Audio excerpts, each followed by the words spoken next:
Lodwongi kotudore koda sekta mar thieth kata chal mar thieth e kaunti ma Mombasa konero kama na inya Georgia aoko. Nyakora moge jo mana kaka senyisi ni watwa kotudore koda sekta mar thieth e counties magwa. Inya kotudore ni nyaka sani en higni 10 nyaka ne sirikal mar loch gwenge chaka ayanga e pacho kae. To gie sani romo mar governors dhi mbele kata dhi nyime e boma ma Eldoret e county ma Uasin Gishu. Adwa nwadhi kona achiel kachiel watudre ko jafwambo marwa Eric Owenga. Eric Owenga ka intiere county ma Uasin Gishu okinyi makawuono. Inyalo mana nyiso ni ka intiere romo no mar governors ma bende timore ochakore odiochieng' manyoro odhi nyime odiochieng' makawuono nyaka chieng' ngeso. Nyaka sani wang'e ni jatend piny William Ruto igeno mar chopo kanyo. Ponono governors mochopo kanyo nitiere kod geno mane ahinya hinya to e romo margi kaka governors duto mapachoka. Owenga. Mana kaka wachono abiro achiel kachiel ka oke e county ma Uasin Gishu mano e alwora ma sports ground mano kuma gie sani chenro mar devolution conference kata chenro mar sidho ayanga devolution conference mar aboro dhi nyime e county ni. Inya paro ni chenro mar loch gwenge no chakre thuru ka ayanga higa mar 2013 to osebed ka e hinge kuom thuolo ma higni 8.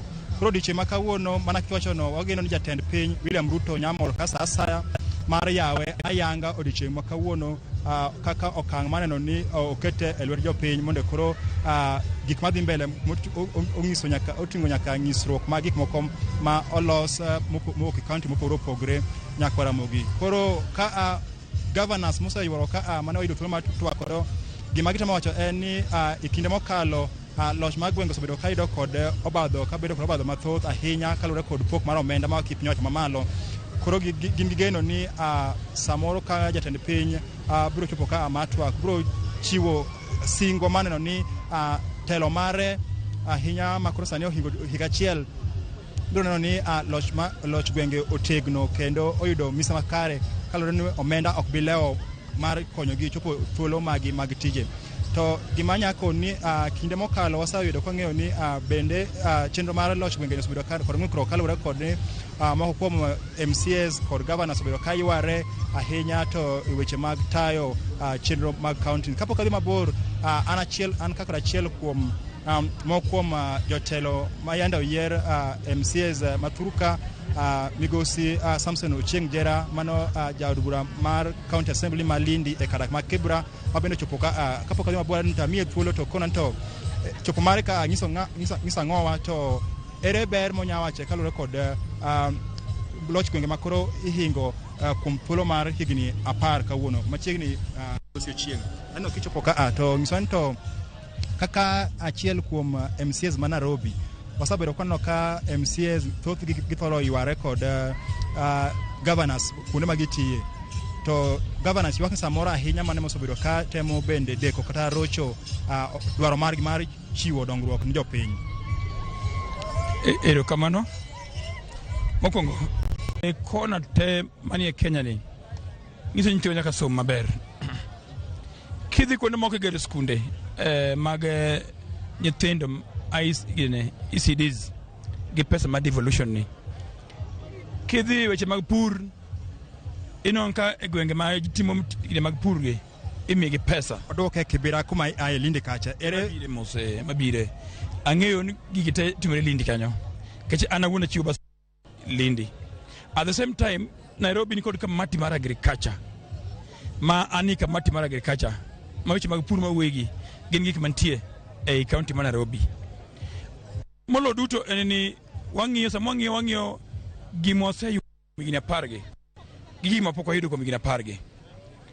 Adira mantie manyalo miwa konyere kaka Kenya eni governors nyaka migi pesa e wangsa mondo mpangilio mokale budget otimgi wangsa.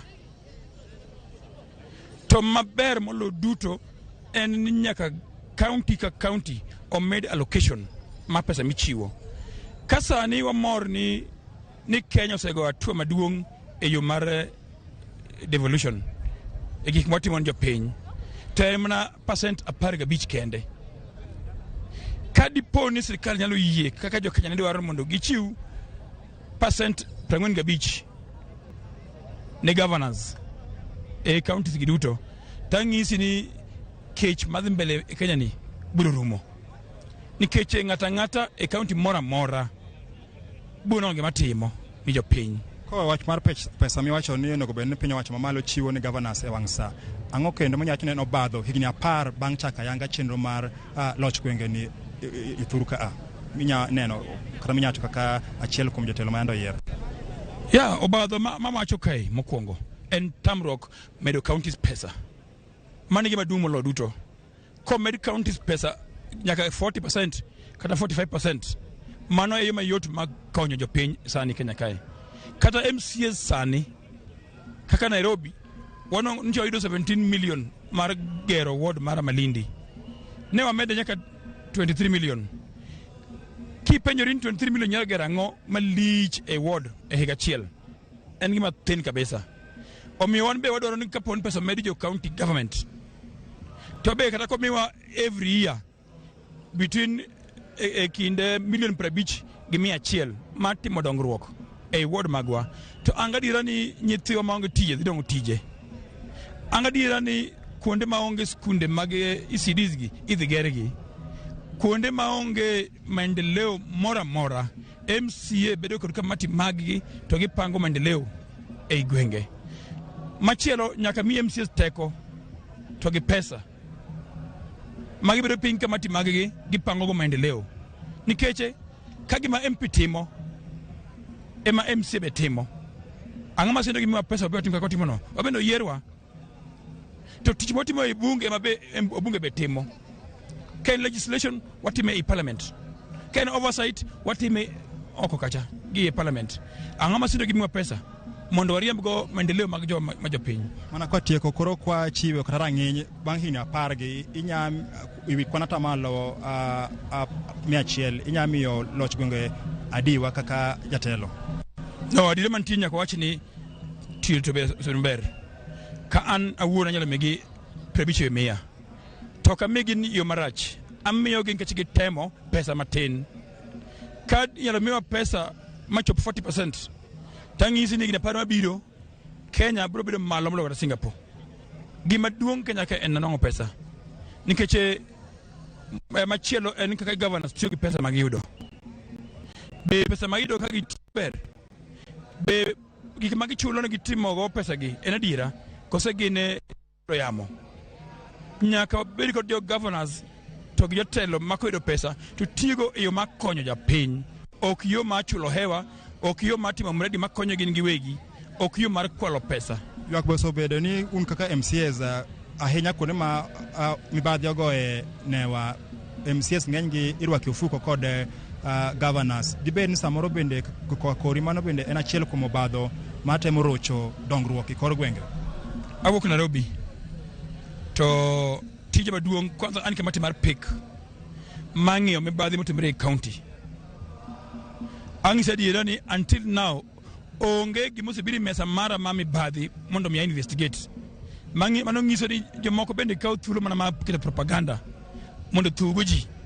Sama gima pok otimore ok mana wuoyi miriambo. To bende ok anyal wuoyo na winjo mbaka ni ng'ato wacho ni pesa kwal to onge documents mang'isa pesa kwal. En tich mar INC mondo gichunguza to gimiwa documents magi verify ni magi kuntie kai taro ikamati marwa mar pick to wachunguza to recommend mondo tenga ni court nyaka sani poko timere kamano mago poda kaka propaganda. Erokamano mano en achiel kuom moko kuom MCS ma kadak ma Kibra mabendo chopo ka mar dhialo diche makawuono mar devolution mabende gie sani iwacho ni dwachakra yanga kendi geno jatend piny William Ruto nyamor ka sasa mar neno ni oyawe ayanga mar neno ni odhi nyime. Gima ng'eyo ni duche manyoro nyo waneno ka nyo chakre gutuke mag adhula e kind riwruok mar governors kod mano mar senate ma bende nyo oginene nyo otemo tugo ka to koro diche makawuono geno mana ni kowuok e county mar 027 ka obro neno kaka nyasi ne bro kaka mano aneno kantie governor ma Migori ka migosi ochila yako anyana miye thuolo matin mondo obendo pimnwa mana matin tu gidoluon to governor ma Migori ma Ramogi TV warwaki to wang'eyo ni en higni 10 nyaka chaka chenro mar loch gwenge e thuru ka kaka jatelo ma bendo yiere chelo mar 2 e kaunti ma Migori inyawacho kata nyasunga ngowa e wach mar loch gwenge ma kawuono ihingo e tielo mar 8 bang' higni 10. Ero kamano loch gwenge en gima nowinjo chakre gi Kenya mondo gweng' ka gweng' owuoth marom gi gwenge mamoko. Miyo wan kaka jo Migori County wamor gi devolution nikech miyo wanyalo go mbakawa mar medruok mar maendeleo mar miyo jogewa tich mar pur mag thieth te. Wago kaka jo Migori mbaka ka jo Kenya moko bende goe gwenge gi mbaka gi.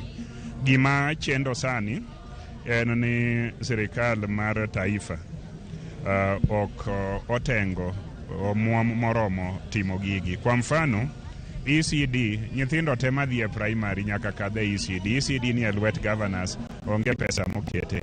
Thieth mar gweng' obed gi matindo tindo gi te jo Kenya te kuongo wuok e gwenge. Pesa ma owe mag thieth go tin moloyo modong' malo e wi ng'ango kono. Pur te itime gwenge, fertilizer pod ipogo gi sirikal mamalo. Omiyo kata washerekea tend gwenge bagigni mang'eny gi nitiere shida manyaka ng'i.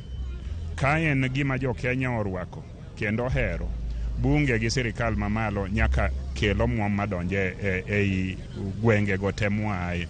Mogik wan kaka governors garama mar maisha ni malo ne jok mwachung' negi.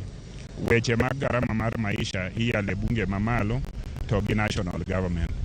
Gi kethonwa kabisa nikech wan ema wan gi ji e gweng'. Ji mane gweng' sani ok nyal chulo school fees. Ji mane gweng' ok nyal chiemo nikech sukari beche ni malo, mogo be ni malo. Omiyo jok man malo gik ma gitimo malo kanyo owinjo gitim ka ging'eyo ni thoth ji ni e gwenge to kendo thoth ji dwaro upungufu kata yot mar ngima. Higa tok kawa pis mar governor mar 2 ma Migori koka kori nitie giminya sungo ni osokalo kuomi higa chiel minya kalure kod loch gwenge koka kori. Nitie gik ma wasetimo mang'eny kaka sirikal manyien ma Migori County. Sani kidhie kuonde thieth magwa ibiro yudo ka gitiyo kende yedhe nitie. Kidhi kuonde mag thieth magwa ibiro yudo ka dakteche wa nitiere. Mana achiel kuom gik mane ok timore. Ok awach ni waseyudo 100%. Taneno ka hawo mana 70%. Kibiro e weche mag somo mag rawere matindo nikech ichako mana geri kitin. ECD gani wagero ECD classrooms 140. Dineger gi e ondamo mwagere ni dikoro giserumo. Kibiro e barabara wapayo gi kaka wang' sadhi. Omiyo an gi ilo ni wachako tich maber. Sani wan gi chenro kwatudore gi sirikal mar taifa mondo wager chirni 8 e sub county ka sub county. Mano watemo dhigo maber e yore pi. Sani koro waloso pi maliw, wakeyo e fereji, ang'eni pok oromo ji te. To kuom ma wasetime higa achiel ni nitiere geno ni obro chopo kuom thoth ji kapok yiero chopo. Kamana gavana ango wo bange mano gavana ma Migori migosi ochila yako ka wuok Ramogi TV ka ko kia lap ma sports ground county ma Uasin Gishu e boma ma Eldoret kuma gie sani chenro mar sidho ayanga telo maloch gwenge ondamo mar 8 tok higni 10 dhi nyime kendo en chenro mabro dhi nyaka chieng' tich abich kilore chieng' ngeso mar jumani. Kata kamano nyaka Ramogi pod wan ka boluwo wechegi kech en nyasi maduong' mokalo kendo igeno ni jotelo bura moting'o nyaka jombetre ka achiel kod jolony weche mag loch gwenge bro yudo thuolo mar twak kendo chiwo yo ka achiel kod dhialo ber kata gigo monego bed ni loko e telo mar loch gwenge ko kia lap ma sports